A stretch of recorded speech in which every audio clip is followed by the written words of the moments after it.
Hello everyone, welcome back to my channel. आज हम DSSB TGT social science 2025 के previous year paper के महत्वपूर्ण प्रश्नों को आसान भाषा में समझेंगे।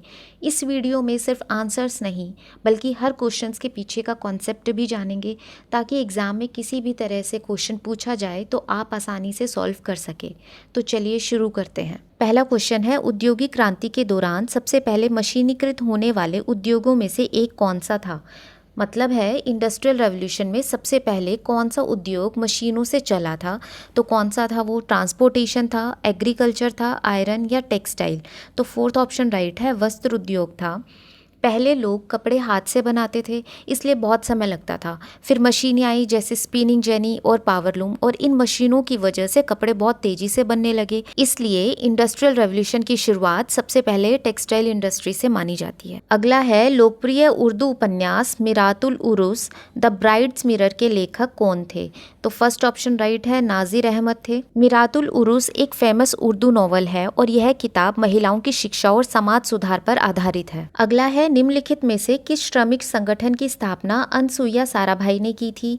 All India Trade Union Congress, Bombay Textile Mills Association, Calcutta Dock Workers Association या अहमदाबाद टेक्सटाइल लेबर एसोसिएशन? तो फोर्थ ऑप्शन राइट है, अनसुईया साराभाई ने अहमदाबाद के टेक्सटाइल मजदूरों के लिए लेबर एसोसिएशन बनाई थी, ताकि मजदूरों को सही वेतन और अधिकार मिल सके। अगला है, निम्नलिखित में से कौन सा किसानों का विद्रोह था? तो सेकंड ऑप्शन राइट है, ताइपिंग रिवॉल्ट। और ये कहाँ हुआ था? चीन में हुआ था। यह गरीब किसानों और आम लोगों का विद्रोह था। बाकी के हम ऑप्शंस देख लेते हैं एक बार। बॉक्सर विद्रोह, ये विदेशी प्रभाव के खिलाफ था। अरब विद्रोह, ये ओटोमन एम्पायर के खिलाफ था। और क्यूबन रिवोल्ट, ये किसके? क्यूबा के स्वतंत्रता के लिए था। जेम्स वॉट ने भाप इंजन में सुधार किस वर्ष किया? तो पहला ऑप्शन राइट है, 1769। पहला ऑप्शन ही राइट है। जेम्स वॉट ने पुराने स्टीम इंजन को बेहतर बनाया। उनके सुधार के बाद मशीन तेजी से चलने लगी और फैक्ट्रीज बनने लगी। यही इंडस्ट्रियल रेवोल्यूशन का बड़ा कारण बना। अगला है, 1857 का विद्रोह 11 मई 1857 को दिल्ली में शुरू हुआ।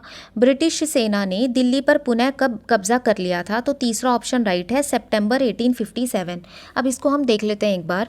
11 मई 1857 को क्रांतिकारियों ने दिल्ली पर कब्जा कर लिया, लेकिन क्वेश्चन पूछ रहा है कि ब्रिटिश सेना ने दिल्ली को वापस कब अपने नियंत्रण में ले लिया? तो सितंबर 1857 में ब्रिटिश सेना ने हमला किया और दिल्ली पर फिर से कब्जा कर लिया था। अगला क्वेश्चन है, सेफ्टी वॉल्व थ्योरी का संबंध किससे है? तो वह किससे है? फोर्थ ऑप्शन राइट है, formation of Indian national Congress. अब हुआ क्या था, कुछ इतिहासकारों का मानना था कि अंग्रेजों ने भारतीयों के गुस्से और असंतोष को शांत करने के लिए 1885 में कांग्रेस बनने दी, ताकि लोग क्रांति ना कर सकें और अपनी शिकायतें कांग्रेस के माध्यम से रखें। इसी विचार को सेफ्टी वॉल्व थ्योरी कहा गया। अगला है, उत्तर दिल्ली रिज में स्थित तथा 1863 में निर्मित 1857 के विद्रोह की स्मृति में बनाया गया आधिकारिक स्मारक क्या कहलाता है? तो इसने पूछा है, दिल्ली में 1857 की क्रांति की याद में अंग्रेजों ने जो स्मारक बनाया था उसका नाम क्या था? तो उसका नाम क्या था? फोर्थ ऑप्शन राइट है, म्यूटिनी मेमोरियल। और बाद में इसका नाम बदलकर अजीतगढ़ मेमोरियल कर दिया गया था। अगला है, इंग्लैंड के डैश के फैक्ट्री अधिनियम ने छोटे बच्चों के कार्य समय को प्रतिदिन 8 घंटे तक सीमित कर दिया था। तो ये कब हुआ था? 1833 में। थर्ड ऑप्शन राइट है, इंडस्ट्रियल रेवोल्यूशन के समय छोटे बच्चों से 12 से 16 घंटे तक काम कराया जाता था और लोगों ने इसका विरोध किया और फिर फैक्ट्री एक्ट 1833 आया। अगला है, फ्रैंकलिन डी रूजवेल्ट की नेशनल रिकवरी एडमिनिस्ट्रेशन निम्नलिखित में से किस अधिनियम के अंतर्गत बनाई गई थी? ये क्वेश्चन कहना चाह रहा है कि अमेरिका का राष्ट्रपति जो रूजवेल्ट था, उन्होंने जो नेशनल रिकवरी एडमिनिस्ट्रेशन बनाई वह किस कानून के तहत बनाई थी? तो वह बनाई थी, फर्स्ट ऑप्शन राइट है, नेशनल इंडस्ट्रियल रिकवरी एक्ट 1933। 1930 के दशक में अमेरिका में ग्रेट डिप्रेशन आया, अर्थव्यवस्था बुरी तरह गिर गई थी।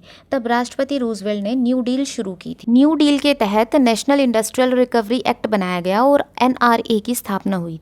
अगला है, न्यू डील नीति के अंतर्गत राष्ट्रपति फ्रैंकलिन डी रूजवेल्ट ने कई अधिनियम पारित कराए, जिनमें वैगनर एक्ट 1935 भी एक था। यह निम्नलिखित में से किससे संबंधित है?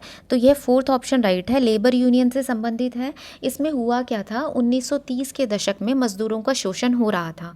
वैगनर एक्ट ने मजदूरों को अधिकार दिया कि वे यूनियन बैंक बना सकें, अपनी मांगे रख सकें और मालिकों से सामूहिक बातचीत कर सकें।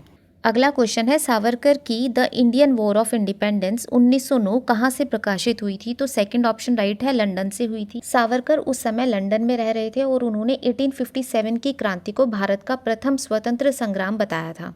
सावरकर की प्रसिद्ध पुस्तक का नाम क्या था? The Indian war of independence. और ये कहाँ से प्रकाशित हुई? लंदन से प्रकाशित हुई। अगला है भारतीय राष्ट्रीय कांग्रेस के गठन की सुरक्षा वॉल्व सिद्धांत A.O. ह्यूम की जीवनी पर आधारित था, जिसमें लेखक ने भारतीय जनता में बढ़ते असंतोष से संबंधित 7 गुप्त दस्तावेजों का उल्लेख किया था। A.O. ह्यूम के जीवनकार कौन थे? तो किसने इनकी जीवनी लिखी है ये बताना है। तो सेकंड ऑप्शन राइट है, विलियम वेडरबर्न। और इसी में सेफ्टी वॉल्व थ्योरी का उल्लेख मिलता है। अगला क्वेश्चन है 1789 की फ्रांसीसी क्रांति से पूर्व फ्रांस में प्राचीन शासन व्यवस्था की विशेषता किस प्रकार का राजतंत्र था? तो सेकंड ऑप्शन राइट है, एब्सोल्यूट मोनार्की थी, निरंकुश राजतंत्र था, जहां सारी शक्ति राजा के हाथों में थी। ये वाला जो क्वेश्चन है वो डायरेक्ट मेरी सीरीज में से आया हुआ है। फ्रेंच रेवोल्यूशन की सीरीज पूरी अपलोड हो चुकी है, वो ज़रूर देखना। एक भी क्वेश्चन आपको इससे बाहर देखने को नहीं मिलेगा। अगला है भारत में पहली कपास मिल डैश में स्थापित की गई थी। तो ये कहाँ की गई थी? कलकत्ता में की गई थी। और कब की गई थी? 1818 में। ठीक है, याद रखना। अच्छा, और अगर ये पूछा जाए कि फर्स्ट कमर्शियल जो है कपास मिल कहाँ एस्टेब्लिश हुई थी, तो वह हुई थी बॉम्बे में। और कब हुई थी? 1854 में। और उसको मॉडर्न मिल के नाम से भी जाना जाता था। अगला है 1854 में प्रकाशित उपन्यास हार्ड टाइम, जो 19वीं शताब्दी के मध्य इंग्लैंड के औद्योगिक नगरों की कठोर वास्तविकता को दर्शाता है। किसने लिखा था? तो यह लिखा था, फर्स्ट ऑप्शन राइट है, चार्ल्स डिकेंस ने लिखा था। अच्छा, इसमें क्या था? 1854 में ये प्रकाशित हुई थी और चार्ल्स डिकेंस द्वारा लिखी गई थी। इंग्लैंड के प्रसिद्ध उपन्यासकार थे।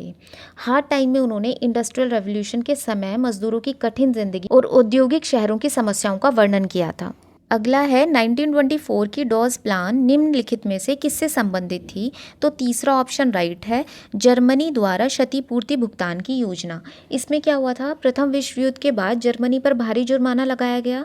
जर्मनी भुगतान नहीं कर पा रहा था, तब 1924 में डॉज प्लान बनाया गया ताकि जर्मनी आसान किश्तों में भुगतान कर सके। अगला है नील की खेती के विरुद्ध चंपारण आंदोलन 1916 का उद्देश्य किस प्रथा के विरोध में मुद्दा उठाना था?